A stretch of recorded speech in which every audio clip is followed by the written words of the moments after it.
Graduated from our boot camp a few months ago, and also participated in the Business Idea Lab before that, and is the recipient of some of the very first grants that we gave out. We were telling the board earlier about our new grant program.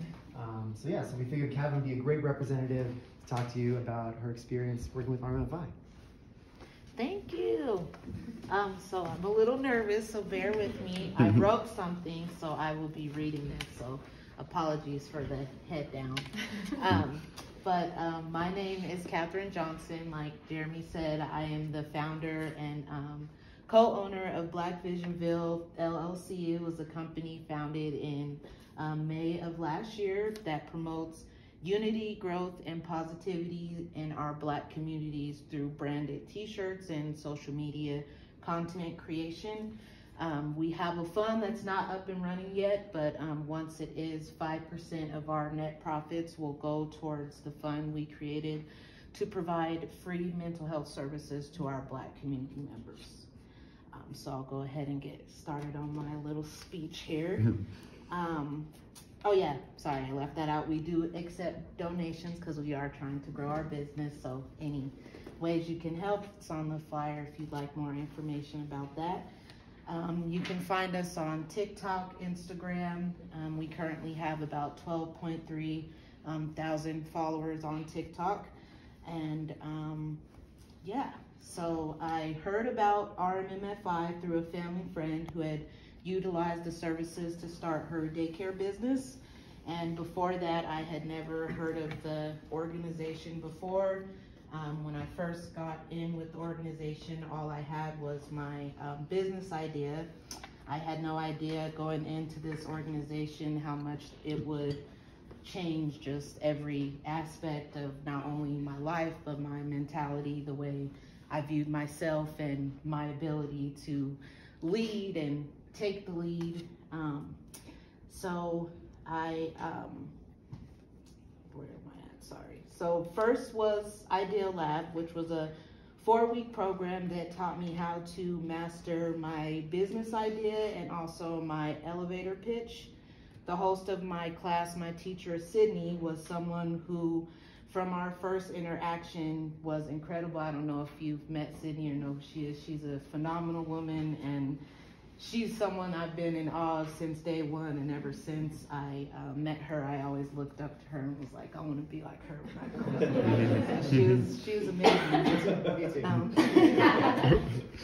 Around the second week of Idea Lab, myself and my peers were told that we would, at the end of everything, would have to present our elevator pitch to a panel of judges, and one person would be picked as the winner. And after class ended that day, I went home and I told my husband, like, I'm gonna win that.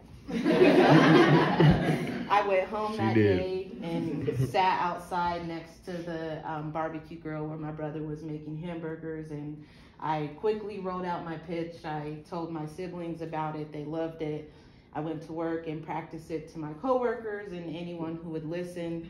I practiced it to my husband so much, I'm pretty sure by the end of it, he had it memorized. And I even stood in the mirror and practiced the pitch to myself. I went and I Googled ways to get over my stage fright, practiced the tips and tricks to using your hands, not staying in one place, smile, bring your energy, etc., etc. So fast forward to the big day, pitch night. I went in front of the biggest crowd I had ever spoken in front of. And I did my pitch, and I knew by the end of it, from the applause, that I nailed it. So lo and behold, surprisingly, I won. Me.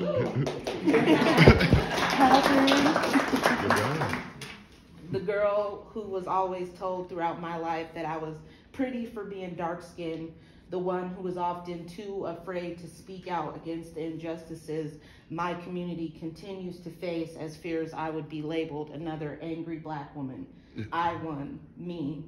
The baby of a birth mother who did so much crack when she was pregnant with me. I was not only born with crack in my system, but I was taken away from her at 9 months and given up for adoption. I won, me. The survivor of sexual assault, not once, but twice. I won, me. The one who became a teen mom at 16 years old, the one who never graduated high school, but got my GED and completed it 2 weeks after my daughter was born. Winning that pitch that night meant everything to me. It meant more to me than the $250 gift card I received as a prize. Please don't get me wrong, I was grateful. But what that win did for me emotionally, mentally, was priceless. Rmmfi did that for me. Rmmfi gave me that confidence, that reiteration that I had felt since I began on my journey, that I was born to be great, that I was going down the right path, that I had found my purpose in life. And through the guidance of God, my ancestors, my adopted mother who passed away in 2015, and Rmmfi, I was well on my way. After Idea Lab, I was blessed to be picked to go through boot camp, this 12-week program that I thought I was mentally prepared for, which I was not. The name boot camp does not do that program justice. No. Insanity. But it was a blessing. Became one of the most challenging, fulfilling, and educating programs I had ever took part in my life. I could not have imagined that not only would boot camp completely transform everything I thought I knew about running my own business, I would be educated on things I didn't even know existed in business, like marketing, finances, target audiences, etc. And it would introduce me to some of the most amazing, supportive people I have ever came into contact with. Week 7 of boot camp, because it's a 12-week program, during week 7, my husband ended up in the ICU for 5 days due to an undiagnosed diabetes that turned into DKA, which is diabetic ketoacidosis, and it almost took his life. And during that time, I was going to class from the ICU. After one of those classes, one of my peers had mentioned to Sydney that he felt like dropping out of boot camp because it was becoming too overwhelming to juggle with everything else he had going on in his everyday life. Sydney, hearing this, mentioned to him to please stay after class so she could chat with him, and also asked that if anybody else was feeling this way to stick around after class as well. Of course, I stayed after class along with 2 of my peers, and I broke down in tears. I put my heart on my sleeve and emptied my emotions onto Sydney and my 2 peers that were still there after class with me. And feeling embarrassed and vulnerable, I sat there in silence after my crying episode and listened to Sydney and my peers, judgment-free, not only acknowledge my tears and my fears and my feelings of defeat, but also promptly let me know I'm not alone, and that they too felt like I did, and they had those days as well. And something that one of my peers said to me that has stuck with me ever since, that I live by, with tears in her eyes, she said, "We haven't come this far just to get this far. And it is difficult because we are on the right path." It was moments just like that that I did not anticipate I would get from being in boot camp, and I was blessed to receive those. Rmmfi was one of the greatest things that ever happened to me.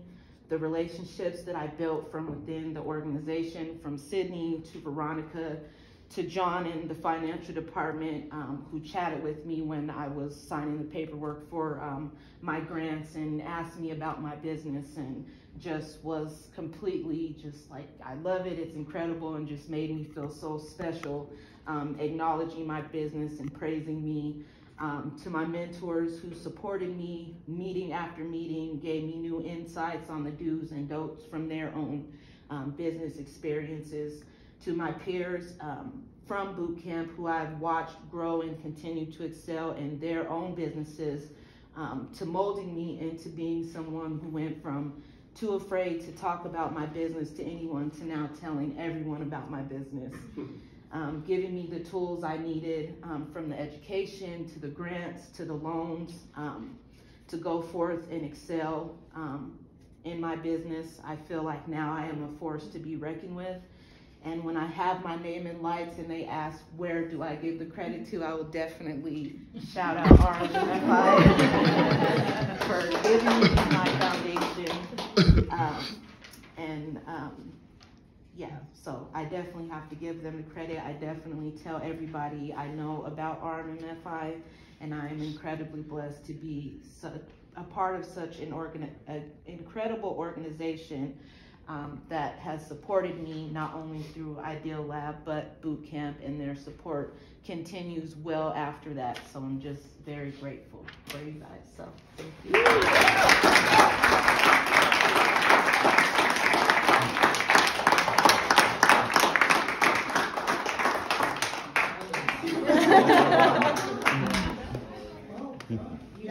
Absolutely. I want to point out that like about 3/4 through, the clipboard was dropping, the face was up, you know, like, yeah.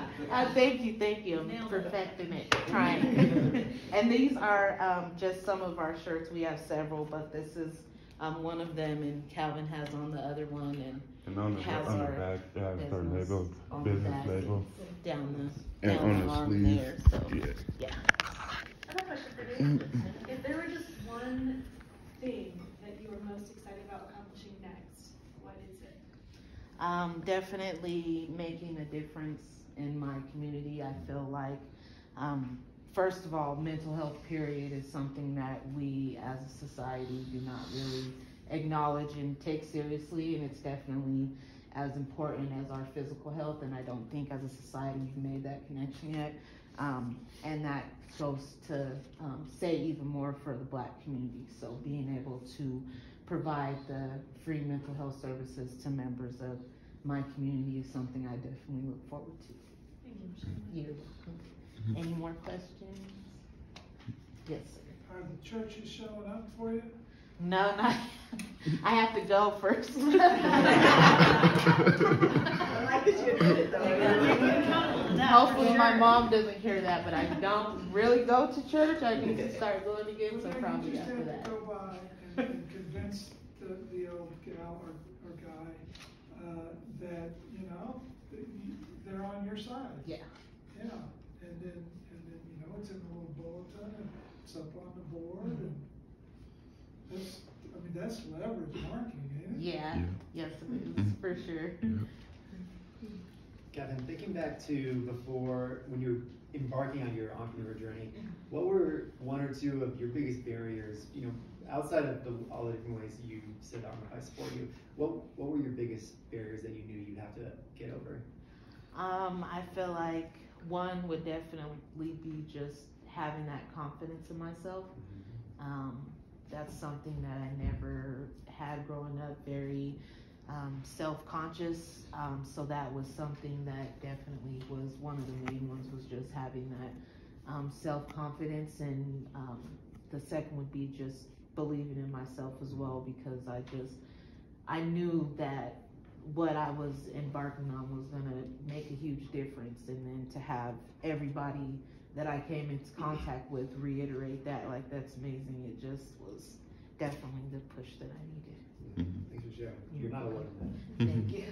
Who designs your shirts, and how do you come up with the designs?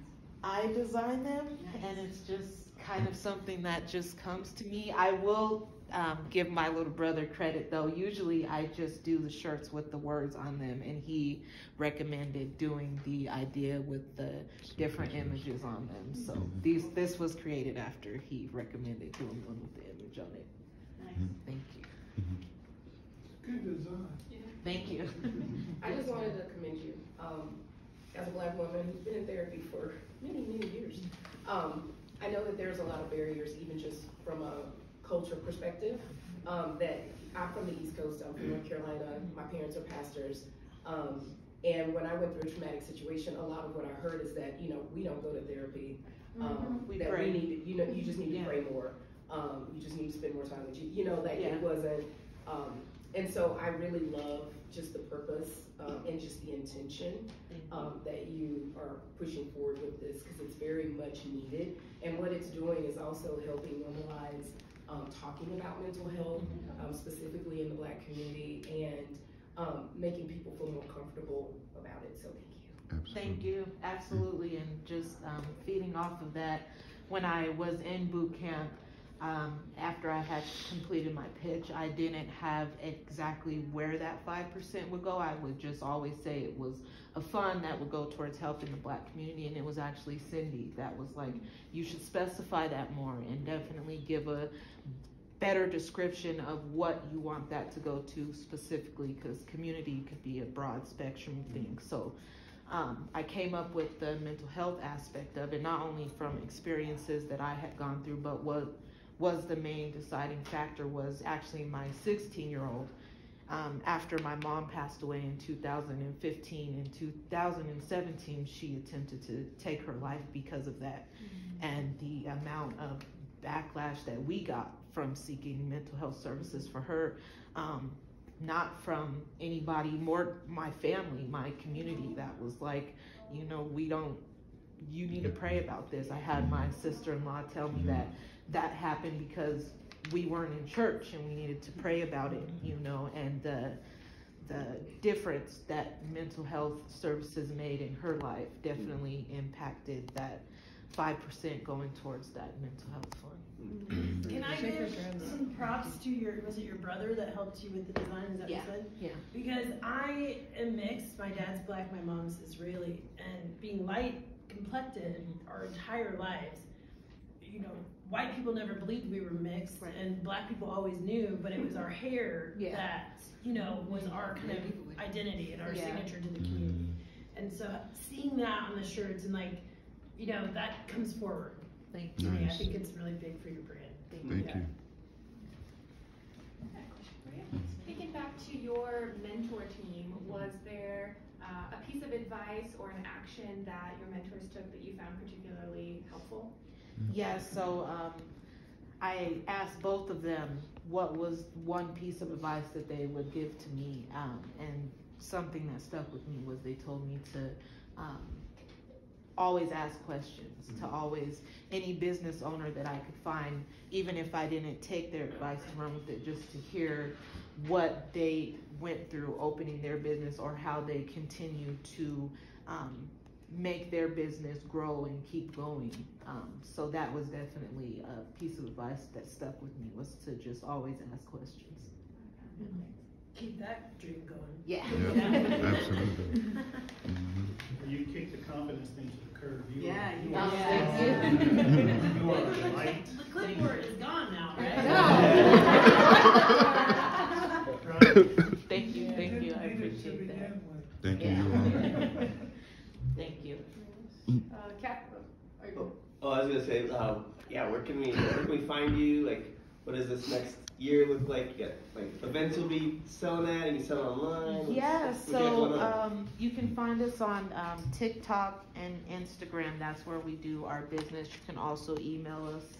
My email's on the flyer. I want to do some local events like Juneteenth and the Taste of Colorado, and Sydney let me know that you guys, Rmmfi holds spaces there that they offer to the entrepreneurs, so I'm definitely going to be hooking up with them to utilize those spaces, so I'll be there for sure. Stay in touch with us. Yeah, for sure. Along those lines, are there partnerships that you're looking to create, or and if so, are you running into any challenges creating those? Like, how else can we help? I haven't had any partnerships yet, so if you want to help by definitely recommending some, I'm definitely open to working with any and everybody. I do have someone that's in New York, but they're not really, they're a part of the YouTube community, but their content is different from my content, but they are a member of the Black community, so I will be working with them in the future, and they have about 6,000 followers on YouTube, but that's in the further future. So yeah, any partnerships. Your vision is national and international? Yes, absolutely. Okay. Well, Catherine, Calvin, thank you for being the inspirational centerpiece of our Absolutely. Yeah.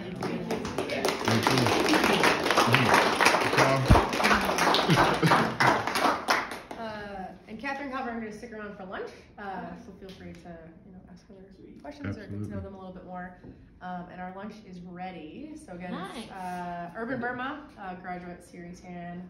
There's a lot of food, which is very classic Rmmfi entrepreneur caterer. So help yourself. One of them is, I think it's on the